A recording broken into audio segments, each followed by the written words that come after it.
Salut à tous les amis, on se retrouve pour la vidéo du vendredi, la troisième et la dernière de la semaine où on va traiter les matchs de la nuit de vendredi 10 mars à samedi 11 mars. Nous en aurons 6 au total.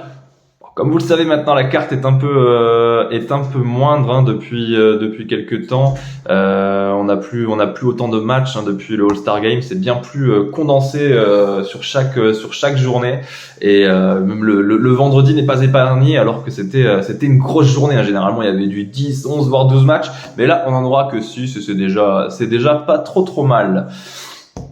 Le bookmaker avec lequel nous allons partir aujourd'hui sera BetClick. C'est là que je trouve les meilleures cotes en ce moment sur la NBA.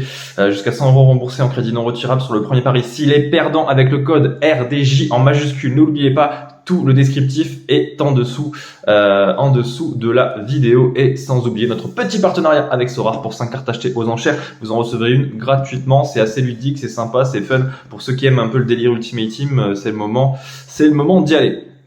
Premier match de notre soirée en NBA. Voilà, un peu comme mercredi dernier, on va retrouver pas mal de deuxième rencontres entre deux franchises qui sont déjà affrontées. Le Washington-Atlanta, on l'a déjà fait. Le Miami-Cleveland, on l'a déjà fait. On va devoir le refaire, bien entendu.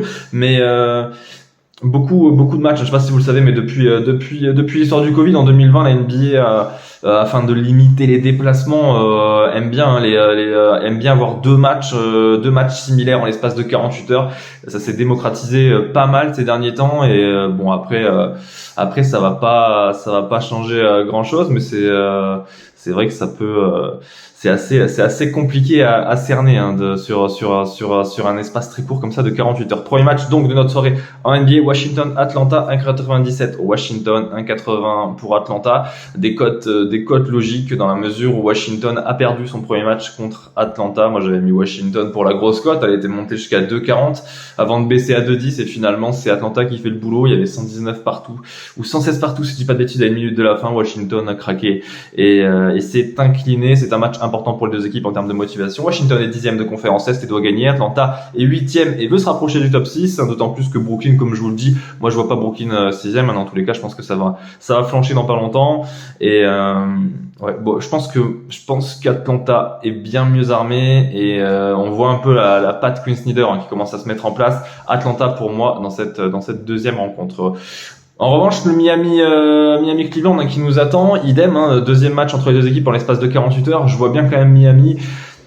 Ils ont quand même l'effectif, ils ont l'expérience, ils ont un bon bilan à la maison, 21-13. Cleveland, ça reste toujours très faible en déplacement et Miami perd un peu ce match. De toute façon, les deux matchs étaient pareils. Ça s'est joué dans le Money Time.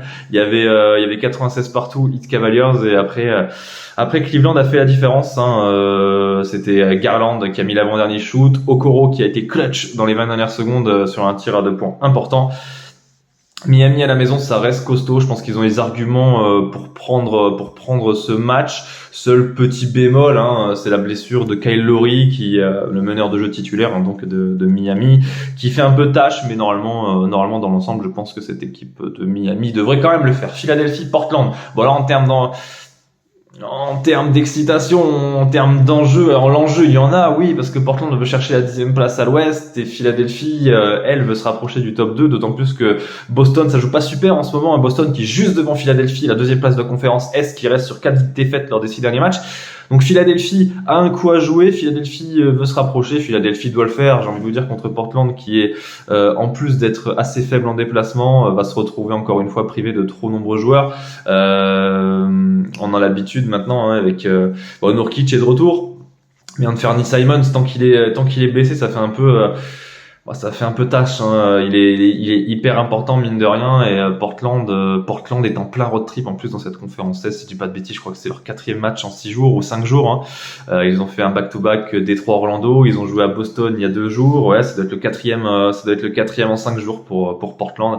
Voilà, ces road trips sont hyper fatigants. Puis en plus, quand on termine avec un match face aux Sixers, c'est jamais évident. 24-10 pour les Sixers qui peuvent se rapprocher considérablement de la 2e place de Boston. Je pense que tous les jours ils vont le faire. La cote, en plus, elle est à 1,30 temps réglementaire. Elle se combine avec quelque chose de pas trop mal, j'ai envie de vous dire. Le 4e match de notre soirée, Minnesota-Brooklyn. Ouais, j'ai envie de mettre Minnesota. Attention tout de même pour cette rencontre. Faut pas le considérer comme un back-to-back, j'ai envie de vous dire. Hyper chelou, match de Brooklyn hier qui était en déplacement à Milwaukee. Je vous invite à regarder la feuille de match. Les 5 titulaires, ils ont pas plus, aucun des mecs n'a joué plus de 15 minutes. Michael Bridges, je crois qu'il a dû péter 15 minutes à tout casser, et le reste c'était 10 minutes. Alors oui, le scénario du premier quart-temps, 37-20, a plaidé en faveur de Jack Vaughn, le coach de Nets, mais j'ai pas trop compris cette gestion. Alors je pense qu'ils se réservent fortement pour cette rencontre contre Minnesota, et Milwaukee, ils ont un peu fait une croix dessus rapidement, même si le score était très serré au final, 118-113.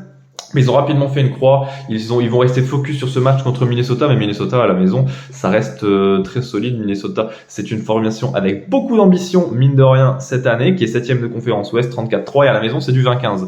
Je vois pas Brooklyn les taper. Je pense que les Wolves doivent faire le boulot tous les jours chez eux. L'avant-dernière affiche de notre soirée NBA, voilà, c'est pas la plus terrible, hein, c'est San Antonio-Denver, 6,50 San Antonio-Denver à 1,10. Bon, je vais pas vous envoyer au casse-pipe, hein, sur un Denver gagne de 10 ou plus à 1,75. Je préfère partir sur la belle petite cote en faveur de Michael Porter Jr., le 20 points ou plus à 2,60. Je m'explique. Alors, il est pas dans une très très grande forme non plus, mais là, il va jouer la défense la plus poreuse, hein, de la NBA de très très loin. San Antonio, c'est 122,8 points encaissés en moyenne par rencontre, ce qui est énorme. Et dans ce genre de rencontre, c'est souvent des mecs comme Porter Jr. ou Murray qui peuvent prendre feu. C'est pas forcément Jokic qui va caler les 20 points ou plus, dans la mesure où si le scénario plaide en faveur ce qui devrait se dérouler, hein. D'ailleurs, dans le Texas, à San Antonio, voilà, San Antonio n'a pas les moyens pour rivaliser avec Denver, et le scénario devrait rapidement tourner en faveur des Nuggets.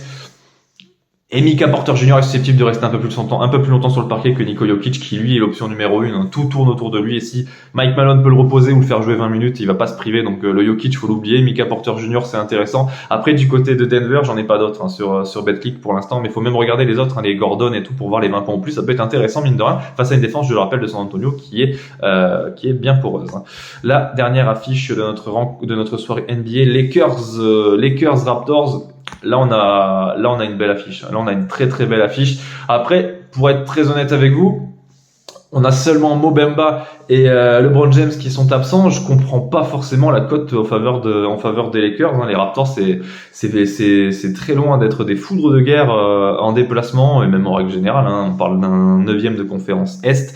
On parle d'un bilan à 32-35, on parle d'une équipe à 12-22 en déplacement, 2 défaites de rang, hein, pour des Raptors qui viennent de s'incliner contre les Nuggets 118-113 et Clippers 108-100. Je pense que les bookmakers mettent une cote bien serrée parce que, mine de rien, dans le contenu, c'était pas trop mal, mais voilà, un peu comme Portland, hein, à l'Est, Toronto est en road trip à l'Ouest. C'est éreintant, c'est fatigant, et puis quand on voit la forme actuelle des Lakers, hein, qui sont tout simplement monstrueux, qui restent sur deux victoires magnifiques, hein, contre les Warriors et les Grizzlies.